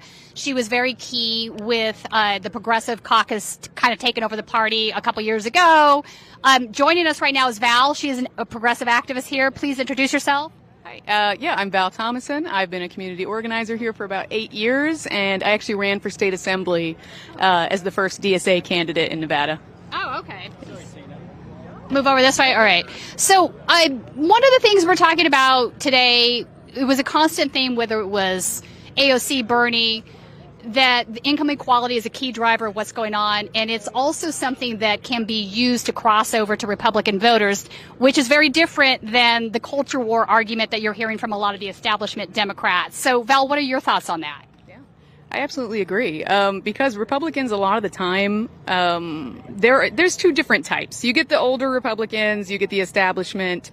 They are there for the money and because they own homes and things like that. But you also get young guys, or you get young people who are getting really into these culture wars online. Yeah. But at the end of the day, they're making minimum wage. They can't afford their health insurance. They can't afford their house. And they're trying to make up for all that with these ridiculous ideas, that it's immigrants or whatever it is, stopping them from getting a home. So I do think it works if we give them the correct answer. Right. That's it. Giving them the correct answer. And Judith, that might tie back to some of the points that you were making. Where is the messaging on that? It feels like the Democratic Party has just walked away from that idea. And now the more conservative elements in the Democratic Party are like, just throw trans rights under the bus. This is why we're losing, is because of trans people. But the reality is that's just not true. If that was the case, we wouldn't have 2 trans elected officials in deeply red areas in the country that happened last election cycle. That is, to me, that doesn't seem like it fits. I think what you were saying is more correct, that a lot of the progressive vote, and a lot of those people are independents, right? They're not Democrats, just chose to stay home because they didn't like what they were hearing as far as, placating the neoconservatives. Like Liz Cheney, for example. I think Gaza, we haven't talked about that yet, but I think that was a huge factor in this election. I definitely think so, too. I think there's a lot of factors, but we can't ignore the nonpartisan voter as well as the non-voter. And I think that that's been to our detriment all along. It's like the Democratic Party, especially in Nevada, and I know in a lot of other states as well, tends to be this sort of insider organization where a lot of people are left on the outside, feeling that they're on the outside. And we talk about recruiting more people to run for office, younger people. But yet we don't make it easy for them. We try to discourage them. The machine, the lobbyists, the consultants, they handpick their candidates. They pour in dark money into the races, and they make it very, very hard for anybody else to break through that. Well, people start to get cynical. People start to get disengaged when they keep coming up against a machine and they feel like their voices aren't heard. When we're not including everyone at the table, that's what happens. As far as trans rights goes, I don't think we should be throwing anybody under the bus. But I also don't think it's an issue that resonates with the American people. Okay. I think a lot of people feel like we're past that. Like, we feel like that some of those laws are settled, but they're being rolled back. They're being attacked now. But a lot of the majority of Americans don't see that. Like, a lot of people feel like, well, why do we care? Why is this an issue? Why are we making this an issue? Well, that's part of the culture wars that the Republicans started, because that ideology, that anti-trans ideology, comes from distinct, cultural differences. And we have to realize that as Democrats, too, that not everybody else is going to share the way we think about things or have our same worldview, and that's okay. But then again, we shouldn't, where's the outrage now with these people that have been arrested for free speech? Where's the Democratic outrage for that? This is supposed to be a country of free speech, and there's no outrage on that issue, and there should be. Let's talk about Israel, Palestine, Gaza, and as that relates to this topic, because the 2 individuals that are now are threatened to be deported are green card holders, which means they are here legally. They're not illegal. And that they have a status to be here beyond a temporary visa. So this, to me, is really crossing a red line. And the argument being used is that because they're Palestinian rights activists, they're automatically terrorists, which is absolutely asinine. That is the most asinine. I mean, words have meaning. This is not what terrorism is. And you're right, this is protected free speech. What are your thoughts on that? Yeah, I mean, same as yours. It's obviously a free speech violation. But also in a way, I think that we kind of pick and choose what we want to call terrorism. You know, there's a lot of domestic terrorism coming from the right wing, coming from white supremacists, racists, misogynists. Apparently January 6th was not an act of terrorism, though. Right. I mean, we saw them storm the Capitol, but yet they all got pardons, and now they've all gone on with their lives. Right. But yet somebody protesting the war in Gaza is being held and threatened with being deported. Yeah. This country is messed up. Yeah. What we're facing right now is very politicized law enforcement. Politicized, not just in law enforcement, because what happened with Khalil is that he was the subject of a severe doxing campaign. I mean, there was a whole lobby going after him, attacking him and his wife on a personal level, accusing him of being anti-Semitic. And apparently in this day and age, that's all it takes is somebody to say, oh, you're anti-Semitic, therefore we can deport you, which he's not even anti-Semitic, but because he's pro-Palestinian, therefore the logic that they're using is he must be anti-Semitic, which again plays into lobbyists like the AIPAC lobby and, the pro-Netanyahu lobby. That's all about, they think that we should clean out Gaza, get rid of the Gazans. What kind of philosophy is that? What kind of a country are we when we say it's okay to do ethnic cleansing? I mean, that's bizarre to me. But I do want to make one other point when we were talking about LGBTQ rights and trans rights, is that, a lot of what's being used against us now is the anti-woke ideology and talking about identity politics. That didn't originate with the left. If you go back and look historically, that whole identity politics was weaponized against progressives because of the Bernie bros and the Bernie supporters were majority younger people. The liberals of the party, the moderates, the neoliberals of the party, used identity politics to try to place a wedge against progressives. I mean, that's where a lot of that originated. So when they start talking about, the far left or the radical left, that's not where that originated. So we need to also talk about those things and be aware that, the left is getting blamed for a lot of this, when the left is actually the only people that care about fixing things in this country. So, right. No, that was weaponized. But it goes back to what you're saying about calling everything anti-Semitic. The intention here is to marry anti-Zionism with anti-Semitism because it serves a political purpose. And the voice that gets most lost, honestly, in this respect is the non-Zionist Jewish voice. And there are plenty of these individuals in this movement. And nobody seems to want to hear what they have to say about it, which is unfortunate. They're never interviewed. You never hear them speaking out. I mean, yes, they speak out. There was a big protest at one of the Trump towers. But we were there. The media, you were one of the few media that probably covered it because the media is not covering that protest at all. It's unfortunate. They're not being heard. They're not being heard. Yeah, I mean, there's a ton of Jewish people in these orgs. One of them is literally called Jewish Voice for Peace, and it's run by Jewish people who don't want this to be done in their name. Right. It's the very concept is ridiculous. No, it is. It's what this really is right versus left internally within the Jewish community as well. People should realize that Netanyahu, his party, Likud, there's parties even further to the right than his, Home Party and a few others. So what this is an internal right versus left conversation that's sort of like spilling out into other areas and being weaponized and politicized by outside forces that obviously have a geopolitical interest in the region. Right. That's what I will say on the matter. What other thoughts do you have about where we go from here? So obviously AOC is a fresh voice that is still taking on leadership, but I don't see a lot of other Democrats doing that. So what is your concern about a pipeline of leadership? Like, I'm not talking about, elected officials. I'm talking about leaders for movements. Do you see any of those individuals coming down the pike, like maybe Maxwell Frost or some others or anyone? What are your thoughts? I think politicians can also be movement leaders like Bernie Sanders. But I think one of the problems is that we're equating young with progressive. That's not really true. I actually don't think Maxwell Frost is particularly progressive. Okay. And it definitely comes down to the money. If they're running with the corporate money, they are going to be exactly the same. If they have Hillary Clinton's money, they're going to be Hillary Clinton. If they have Bernie Sanders' money, which is, individual donations, then they'll be Bernie Sanders. Yeah. To being at the rally today was just very inspiring and uplifting to see so many people turn out. The big question is what happens from here and keeping those people organized. And they collect your information when you RSVP for this. So I'm hopeful that some of that will turn into, getting community organizing done within the community. But we were on the ground doing this work 2016 and 2020.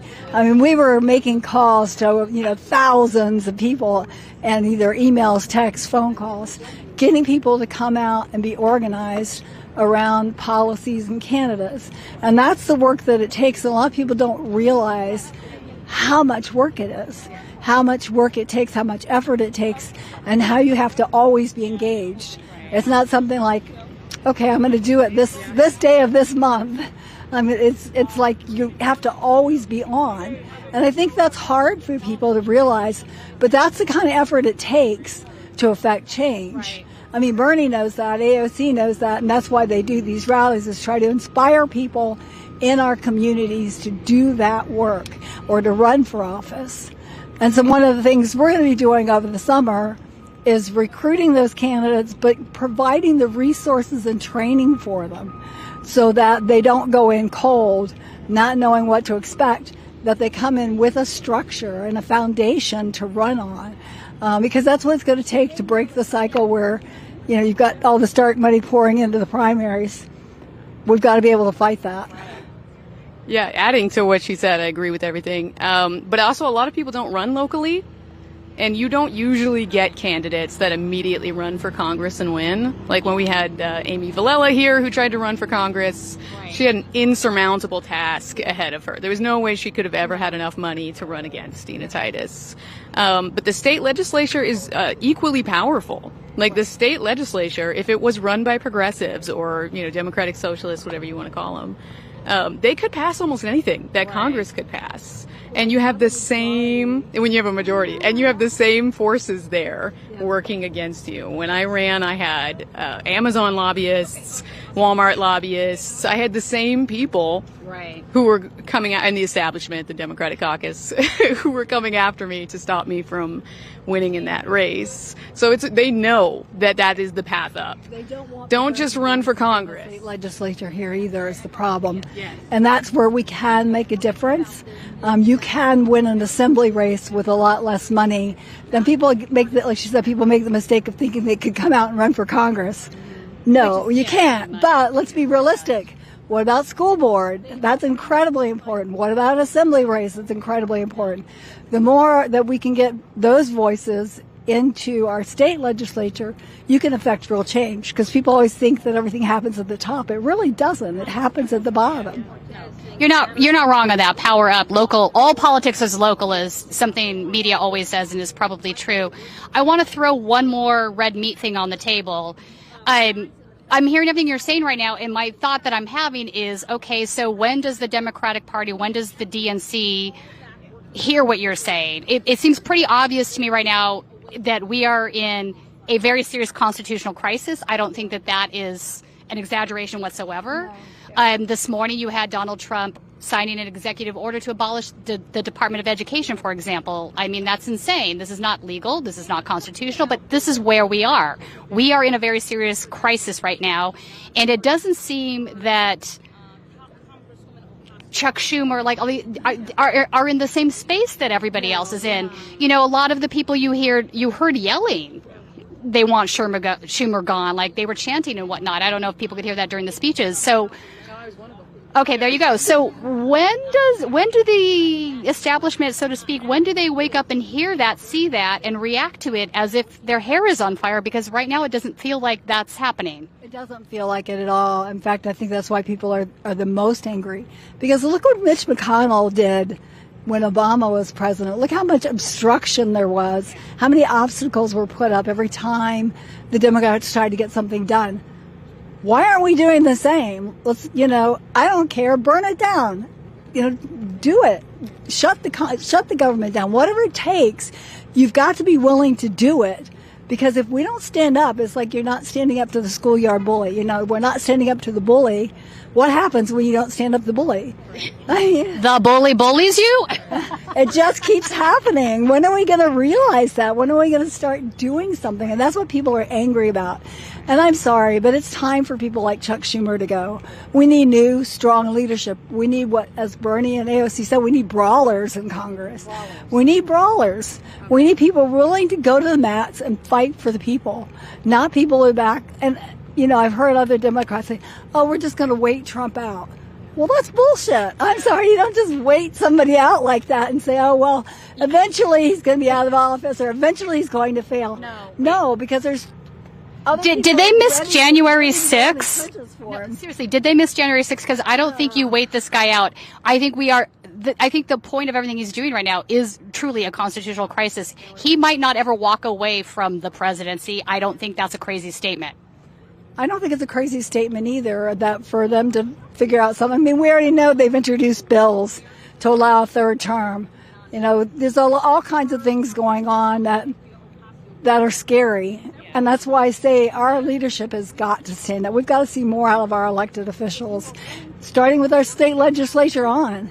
All of our congressional representatives, all of our senators, all of our state legislators had better be willing to toe the line. They better be able to stand up and fight the fight. Okay.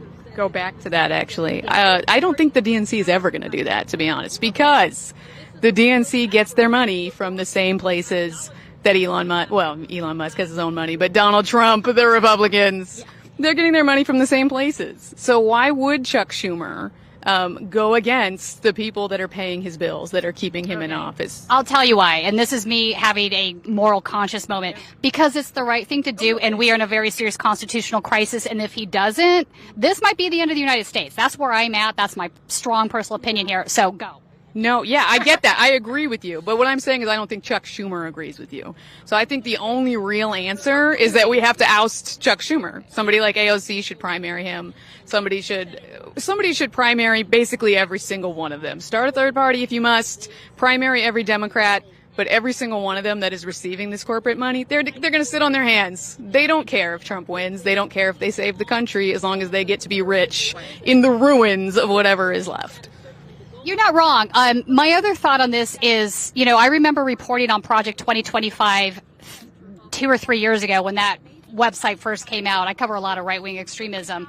And at the time, nobody was really paying attention to it. But I was like, my hair was on fire just because I saw who was behind it, right? And some of what they were saying. And I was really happy when lots of people started talking about it, because this is the blueprint. You can trace it back even to the Powell memo if you want to go back to the early 70s, and that blueprint that was first put out. And the whole point of that was for wealthy elites to be able to undo all the policy that FDR had put forth to really create a robust middle class. So, all of these, years later, here we are. But my question now on this is so it was out there. Project 25 was public. You could read it. You couldn't miss it. Yet, why does the Democratic Party not have a response for every single one of these policy decisions that are being rammed through right now, either through executive order or otherwise? Where is their response, and why didn't they have something planned for that? Yeah, and they should have, because they knew it was coming. They absolutely knew it was coming. They should have been more prepared. Now, I could say, they thought they were going to win, but nothing. There were no signs pointing to a win. So, a lot of these consultants and lobbyists, like I said, they still make their money whether you win or lose an election. That's it. It's very hard to break that cycle, and it's going to be hard to break that cycle in the DNC.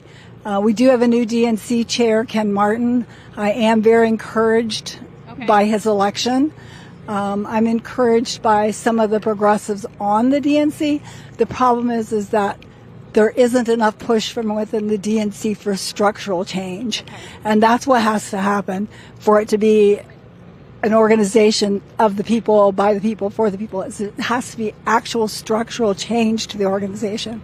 You know, Judith, you're not wrong on that. I interview people on both the right and the left, and I hear a common theme, and that is that the average American who is unaware of the inner workings of either the RNC or the DNC, they're angry, and they're waking up to realize that what you're saying is true. And here we are, and they don't know what to do to fix it at this point. What were your thoughts on this? I mean, it's a similar thing within the DNC, actually. This is going to sound crazy, but they actually published the names of all the members of the delegates of the DNC. And I looked them up. I was writing an article about it. So I looked them up. Every single one of them is at least white collar. Nobody below that. Everybody is at least in like a nice neighborhood, decent job, lawyer. A lot of lawyers. A lot of lobbyists. A lot of lobbyists, a lot of corporations, a lot of executives. There aren't any working class people who are delegates at the DNC. There actually are, but they're at the lower state level. So what happens is, and what's always happened, and this is the part of the structural change that needs to happen, is that the chair of the DNC gets to appoint 75 people to the DNC. That's more than half of the DNC delegates. So the other people that are in the DNC are simply your state chairs and vice chairs. And if it's a larger state like California, then they elect other delegates to go. But realistically, there's very little representation from the working class. It's almost all lobbyists and consultants that are appointed by the DNC chair. And I'm hopeful that Ken Martin won't follow that same path and that he'll put more people on the DNC that are working class or that are at least representative of progressives and progressive, demographics and stuff, whether it's, more veterans, more working class people, more young people, more, more females, more different minorities, more representative minority communities. There has to be more representation on the DNC. The way it works now is there's not. There really isn't. But there are a few. They're just, you don't see that because... Yeah, I mean, even the state chairs, though, you were a great state chair, obviously, but that's not always true. A lot of them are also lawyers and former congressmen and lobbyists, yes, so it's a lot. And there's not a lot of people like us, or people like me. I was a single mother when I joined the NB Dems, making $25,000 a year with my kid at home. You don't get a lot of that in politics. No. You don't get it in the DNC. You don't get it in office. For two reasons. One, because you're not part of that upper elite, but also who has the time? If you're a working mom, what kind of time do you have? I mean, I can remember being a working single mom and trying to volunteer on the Obama campaign, which I did, but it meant like weekends. I took my kid with me. I mean, it's like, it's not easy. And they know that. They don't make it easy for the average person to get involved. And that's my big complaint now with NV Dems is that they've closed ranks since the last election, well, even since before that. They passed a bylaw amendment so that the majority is going to be elected officials. Elected officials are going to run the state central committee. Yep. And all those people, all those elected officials in Nevada are in the pockets of realtors, landlords, and corporations. So it's right back to that. You're really making me depressed. Give me. I have like 5 all right, people waiting. Val, thank you for joining us. Appreciate that. Do you have any parting thoughts, Judith? Only that we know it's hard. It's not going to be easy, but I mean, like Bernie and like AOC, I do believe a better world is possible. And I do believe that there are people that are willing to stand up and do this work. But it's got to be more of us. It's got to be more of us taking that attitude that we can make a change. And we can't wait for somebody else to do it for us.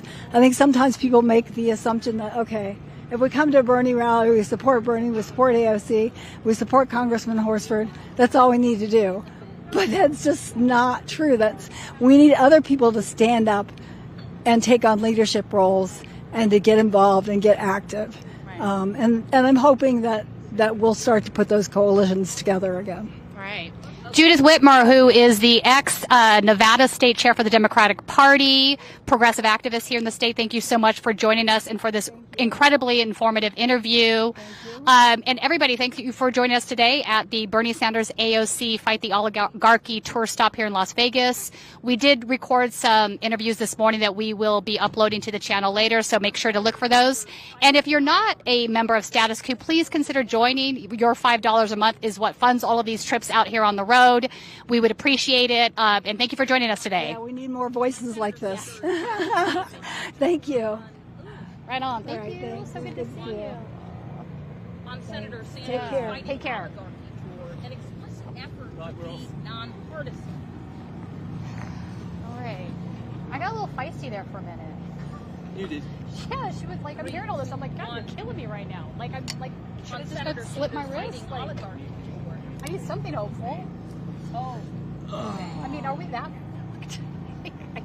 I don't know. So much of what's happening right now was